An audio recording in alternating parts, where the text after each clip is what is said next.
It's June 8th. Today's reading finishes the book of Ecclesiastes and continues the events of Israel just after Solomon's death in about 930 BC. We see two monumental blunders by the next generation of leaders. Had Rehoboam simply followed the advice of his elders, he would have fortified his reign over a unified Israel. But his arrogance resulted in the 10 of the 12 tribes revolting and turning to Jeroboam to lead them. And as foolish as Rehoboam's actions were, he was outdone by Jeroboam, who intentionally led the nation of Israel into idolatry. So as government-sanctioned idol worship escalates in 10 of the 12 tribes, Levites from all over Israel will have no part of it, and many mobilized to Jerusalem. The concentration of Levites renders Jerusalem faithful to Judaism, while the rest of the nation, from a religious perspective, spins into chaos.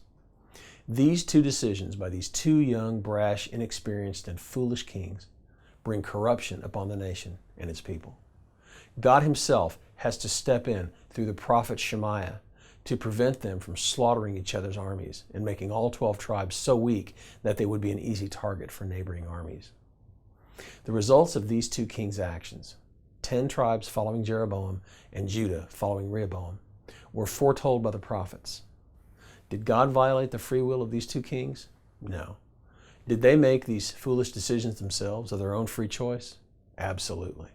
Yes, God foresaw their decisions and foretold the results, but these actions, which greatly accelerated Israel's downward spiral and its eventual destruction, were their own.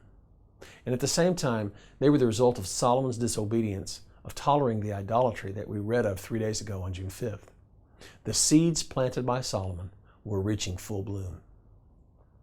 Today's reading is a stark reminder that actions have consequences, and actions of those in authority have great consequences. Today's reading is a reminder for people today that we must do all we can to ensure that we're faithful to God's commandments. Here's today's application. Are the things you're doing today sowing life or destruction into your future, into your marriage, into your children, into your grandchildren, into the legacy that you will leave behind? Today, stop and carefully consider the impact that your actions will have on the future of those you love. Make whatever changes are needed to ensure that your impact upon their future is a blessing and not a curse. Now here's today's prayer.